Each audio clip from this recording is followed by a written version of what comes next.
Good morning students. How are you dear students? बेटा जो हम टॉपिक कर रहे थे continue that is the development, और इसका हम कुछ टॉपिक्स लास्ट टाइम में करा चुके हैं, सो इसी को हम कंटिन्यू रखेंगे और मुझे उम्मीद है कि आपने उन टॉपिक्स को सही ढंग से रिवाइज किया होगा। सो बेटा अपनी कंटिन्यूटी बनाए रखें, क्योंकि मैंने लास्ट डे के अंदर भी कहा था कि अभी भी हमारे सामने बहुत से चैलेंजेस हैं और इस ईयर में दैट मीन्स हम कहेंगे कि कोई फिक्स्ड है नहीं कि कब तक ये समस्याएं हमारे साथ जुड़ी रहेगी। तो बेटा अपने आप को अपनी स्टडी के साथ कंटिन्यू बनाए रखें, टीचर्स के साथ टच में रहें, किसी तरह की कोई प्रॉब्लम हो तो डायरेक्टली कॉल करके मैसेज करके अपने डाउट्स क्लियर करें। ठीक है बेटा, आइए अपने टॉपिक पे आते हैं, दैट इज द डेवलपमेंट। और डेवलपमेंट के बारे में हमने लास्ट में डिस्कशन किया था, different persons have different goals, sometimes these developments may be one for the benefited and other one for the destructives. Okay, एक हमने बेटा नेशनल डेवलपमेंट्स के बारे में भी रीड किया था कि नेशनल डेवलपमेंट्स को जो मेजर करता है उसके लिए इंटरनेशनल लेवल पर टू इंस्टीट्यूशंस होते हैं, that is the world bank and UNDP. आया समझ में? आज हम जो स्टडी करने वाले हैं दैट इज द सस्टेनेबिलिटी। क्या है? सस्टेनेबिलिटी। सस्टेनेबिलिटी क्या होता है? सस्टेनेबिलिटी बेटा एक ऐसा प्रोसेस होता है जिसमें हम रिसोर्सेज को इस वे में, इस मैनर में हम यूज करते हैं जिससे कि हमारी प्रेजेंट की जो नीड होती है वो तो फुलफिल होती है, साथ में हम फ्यूचर जनरेशन की भी नीड को भी माइंड में रखते हैं। कहने का मतलब है सस्टेनेबिलिटी के अंदर हम रेकलेस वे में रिसोर्सेज का यूज नहीं करते, अदरवाइज हम मिनिमम वे में रिसोर्सेज का यूज करते हुए उनका हाईएस्ट आउटपुट लेने की कोशिश करते हैं, अपनी नीड को सेटिस्फाई करते हैं। Because of Gandhi ji also state that we have enough resources to fulfill our needs, not for greeds। कि हमारे पास में इतने रिसोर्सेज हैं कि हम अपनी नीड्स को पूरा कर सके, लेकिन अगर हम अपने लालचीपन को पूरा करना चाहेंगे तो हमारे पास चाहे कितने भी रिसोर्सेज हो उनको कभी भी फुलफिल नहीं किया जा सकता। आया समझ में? सो दैट बेटा यहाँ पर जैसे कि सबसे पहले सस्टेनेबिलिटी है, और सस्टेनेबिलिटी के अंदर जैसे हमने बताया the regular process without harming or damaging the productivity of future generation and satisfy the need of present generation। तो सस्टेनेबिलिटी एक ऐसा प्रोसेस होता है जिसमें हम एनवायरमेंट को, रिसोर्सेज को डैमेजिंग प्रोसेस में या फिर हार्मिंग ना करते हुए प्रोडक्टिविटी को इस तरह से यूज करते हैं कि फ्यूचर जनरेशन को भी वो मिल जाए और साथ में जो प्रेजेंट जनरेशन होती है, आज का जो टाइम पीरियड है, उनकी नीड भी पूरा हो जाए, फुलफिल हो जाए, उसको कहते हैं सस्टेनेबिलिटी। आया समझ में? That means sustainability means a process in which fulfil our needs at a present time and also minded the need of the future generation. आया समझ में? नेक्स्ट बेटा इसी का अगला प्रोसेस जो है that is the sustainability development. कि सस्टेनेबिलिटी डेवलपमेंट क्या होता है? तो बेटा जैसे सस्टेनेबिलिटी था वैसे सस्टेनेबल डेवलपमेंट। सस्टेनेबल डेवलपमेंट का मीन्स होता है कि हम डेवलपमेंट इस तरह से करें कि जो हमारा सराउंडिंग एरिया है उसको किसी तरह का डैमेज ना हो। दैट मीन्स हम रिसोर्सेज को इस तरह से डेवलप करेंगे, इस तरह से हम यूज करेंगे कि हमारी नीड भी फुलफिल हो जाए और हमारे एनवायरमेंट पर किसी तरह का कोई इफेक्ट ना हो। अगर हमारा सराउंडिंग डैमेज होता है तो हम प्रेजेंट की नीड को तो पूरा कर लेंगे, लेकिन हमारी जो आने वाली जनरेशंस होती हैं, आने वाले जनरेशंस के लिए वो बहुत ही ज्यादा हार्मफुल होगा। आया समझ में? इन दैट रीजन यहाँ पर sustainable development means developments without damaging surrounding. इस तरह से हम डेवलपमेंट करेंगे कि हमारे चारों तरफ का किसी तरह का कोई डैमेज ना हो। जैसा सिस्टम है, जैसा एनवायरमेंट है, इकोलॉजिकल बैलेंस है, वो पूरी तरह से मेंटेन रहे, उसको कहते हैं हम सस्टेनेबल डेवलपमेंट। समझ में आ गया? क्लियर है? नेक्स्ट आता है बेटा इसका नेक्स्ट जो पॉइंट है, जो एक तरह से हमने स्टार्टिंग के अंदर बताया था कि डेवलपमेंट्स जो हम इंडिविजुअली सबसे ज्यादा रेफर करते हैं वो एवरेज इनकम को करते हैं। किसको करते हैं? Average income.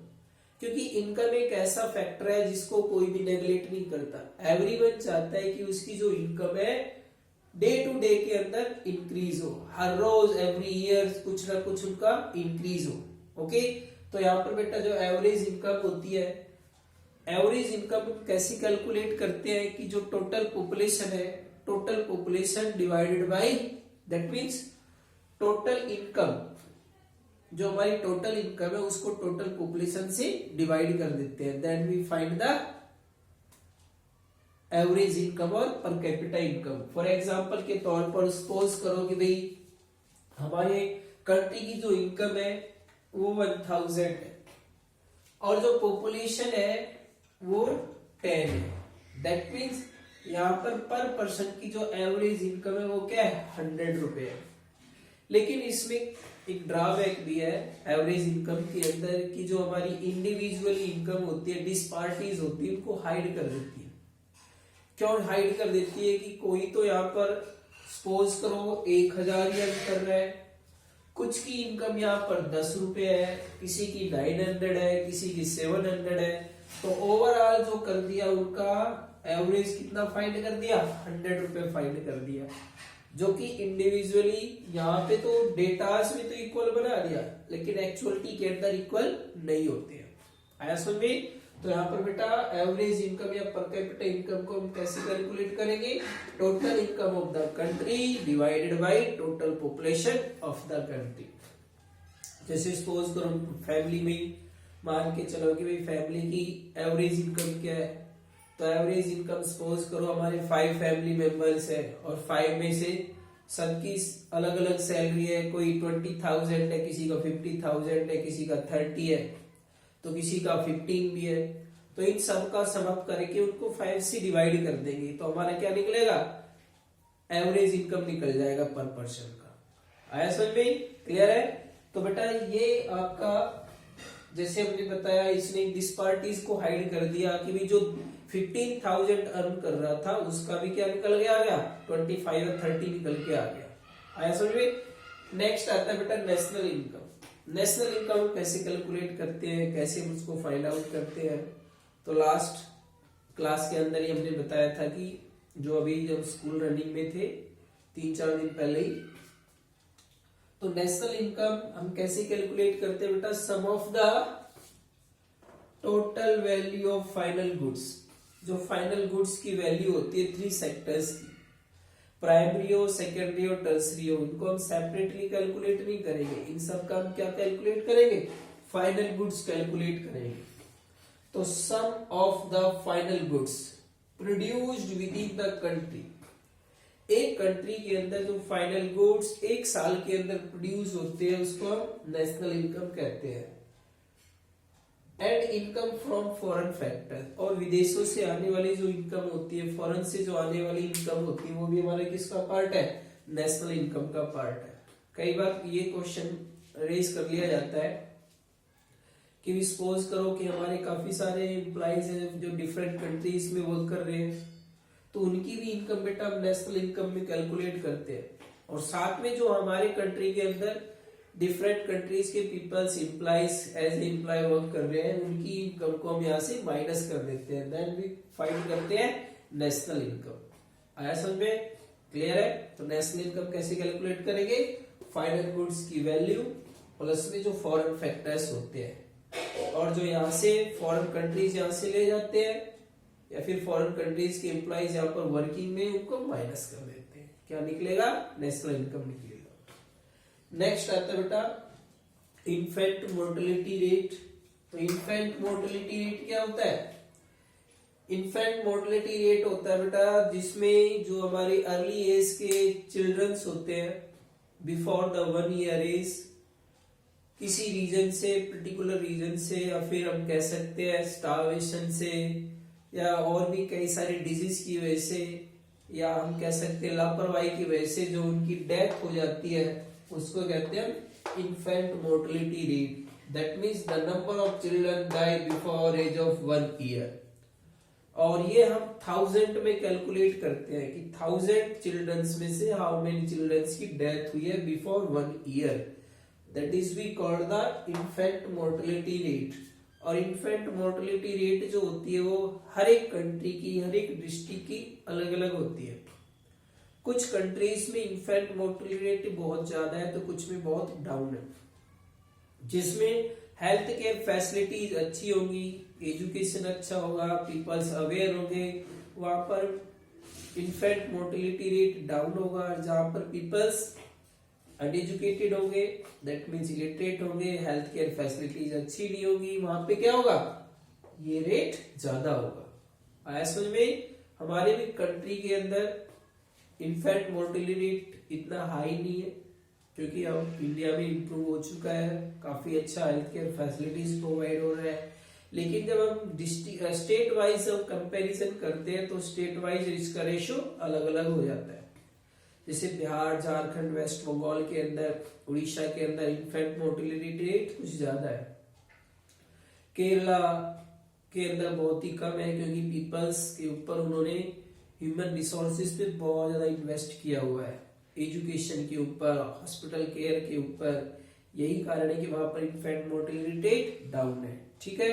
नेक्स्ट आता है बेटा लिटरेसी रेट. लिटरेसी रेट क्या होता है? जैसे अभी बताया, पढ़े लिखे लोगों को हम लिटरल कैटेगरी के अंदर रखते हैं और इसका जो हम कैलकुलेशन करते हैं वो population in the 7 and above year age group.